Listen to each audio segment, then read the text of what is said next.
It shouldn't be silent. Me and Heck have been talking pretty much this whole time. And people have been responding to the things we're saying, so I think they can hear us. So we see the match fire off here. I'm not entirely sure if Skaro wants us to announce his hand. So 5 minute try delay. to...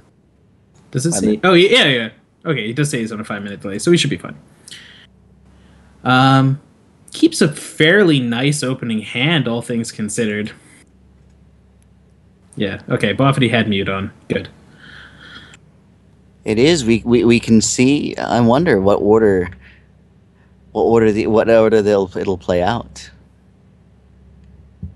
Probably Leith on 2. An option for a Periwinkle, or to just rush out one of the 5 drops.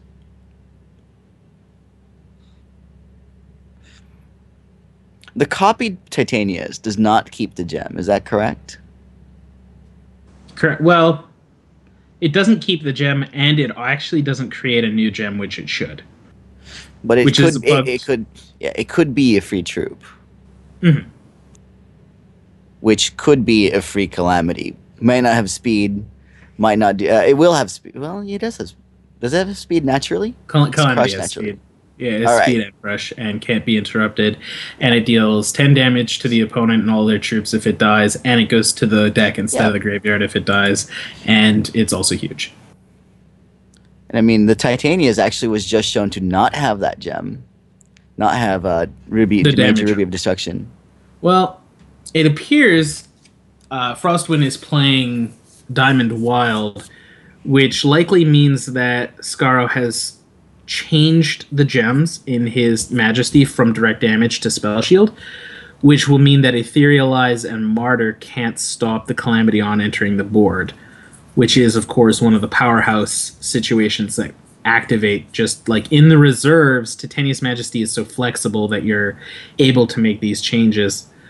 So we will see the Periwinkle here, and I wonder if we'll see the charge power into anything else. Without another resource in hand, that's a little risky. Charge power into Leith could be okay, but right now, what he has on the charge power will be key for getting one of the 5 drops out. So I think if Periwinkle sticks, we should see a double Titanias. That's what I think would happen. Could also opt for delaying a little more, getting that Sylvan Performer and starting to refill that hand. Etherealize still allows for the 1-hit Hida Oni if FrostWynn doesn't have a way to block the damage, and if you're paying attention, he has now got 3 thresholds on the board, and at least 2 or 3 or 4 cards in that kind of deck, to my knowledge, can deal with a Calamity. Not one with Spell Shield, though. The Necrotic Rainbow. All right, here's the copied Extended Art Titania's Majesty. The non-gemmed one will resolve first. Yep, does not have a gem. Yep. The first one resolves.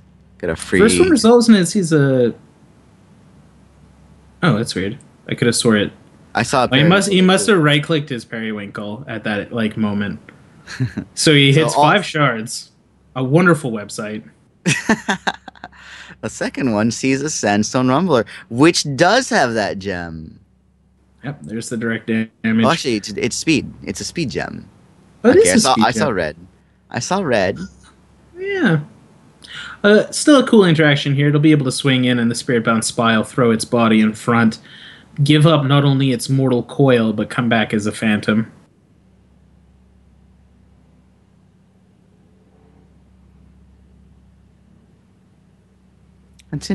Sandstone Rumbler would speed as opposed to direct damage. That's probably fine. Yeah. Bright Moon Brave, alternate art. The next troop in Frostworm's deck is +1/+1. And that is 4 of the 5 thresholds. Necrotic Rainbow. What kinds of cool stuff will FrostWynn show us?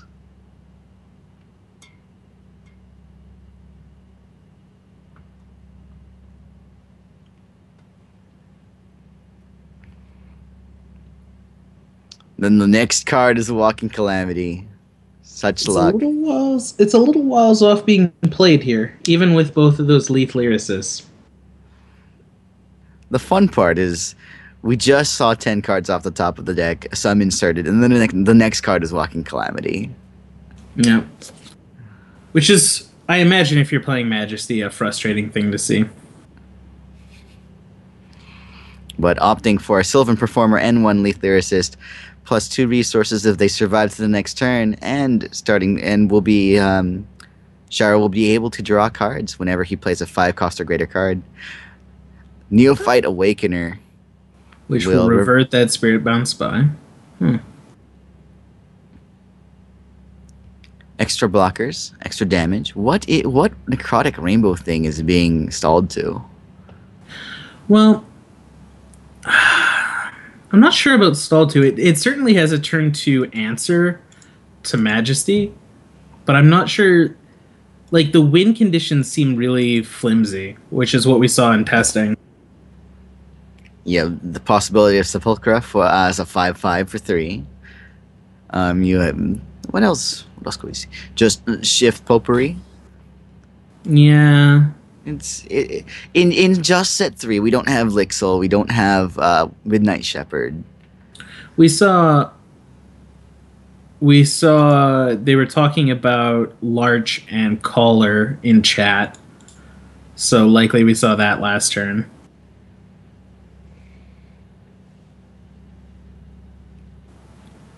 Eye of Lixil with a shifted Flamehand Invoker was certainly an option I saw in testing.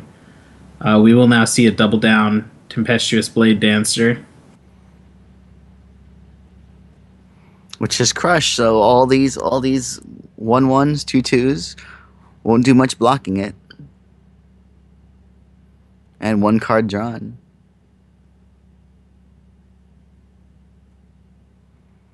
Blade Dancers, Sandstone Rumbler, all attacking. FrostWynn so far has gone through without taking any damage. I think this will be the first damage dealt to either player this game. You know, Golden Avenger's probably a solid finisher when you're playing all these little troops that keep coming back and stuff.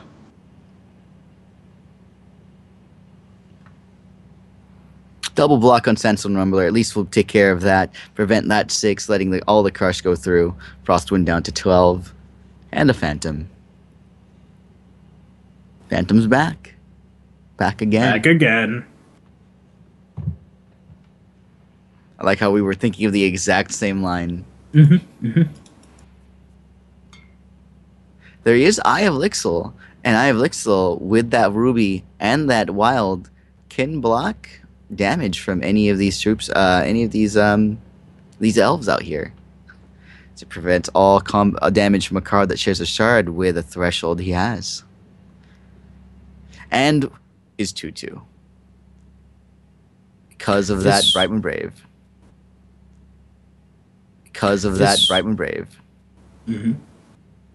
So it can completely stop one of these crushes. The Phantom, however, etherealized, what card was that again? Periwinkle. Go ahead and kill one of those. I have Lixil will take damage last. Huh, interesting. He made his troops... No, never mind. That's attacker. Yeah, so he kills the 2 troops he can. I have Lixil will just sit there and be like, I'm still alive. So Skaro with a charge active, with 3 Leaf Lyricists, and a shard in hand. That's 10. Purge would have been great here. Purge would be great. Eye of Lixil stands alone. What is Eye of Lixil's class? Would any of these survive? Eye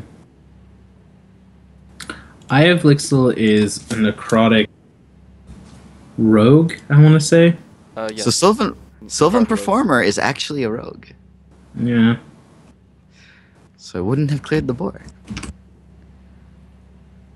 I think I went over the classes of some of these and was surprised. I was like, Sylvan Performer's and a rogue? I guess she's holding a dagger. So it's a performance dagger. That's rogue. Rogues, see, like most card draw seems to be rogues. Most conditional card draw seems to be rogues.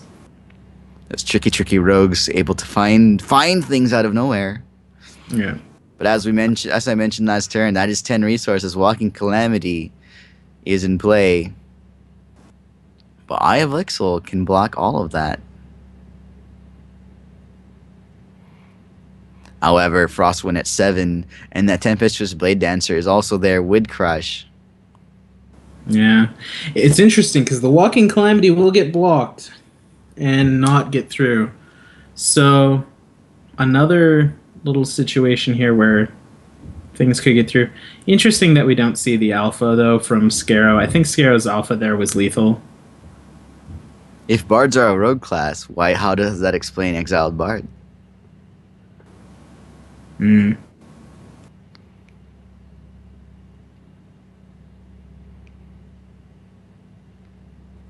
I don't think Bard is a class that we're gonna get, which is something. Yeah, well, it's a trait, but so is like King and yeah. I think Bard could have been a class that was introduced down the road, so maybe we should see that. Oh yeah, it could have been a shard word available, so alpha would have been a it still wasn't lethal in the backswing.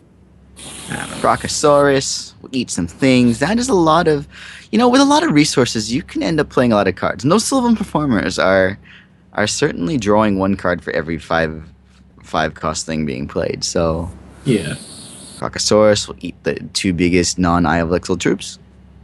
Ageless Troubadour on its own is like capable of creating 30 to 40 resource turns. If only we had some way. Is anybody playing Smash to the Ground? I'm wondering, because I was thinking Burn to the Ground is like I'd have so many resources. I'd one shot my opponent with Burn to the Ground. But I'm thinking Smash to the Ground being a quick action. I don't know if it would make the cut in these decks, but certainly a possibility. Just have a bunch of elves like I can't hit Calamity. I've got all these resources. Why not swing in +9 something? But no combination of blocks here can stop what just happened. I think Smash to the Ground's probably constructed playable. You need a certain amount of crush and reach to get through with it. I definitely saw somebody in the Proving Grounds using Smash to the Ground with a spell shielded Eldritch Dreamer. That was hard to deal with.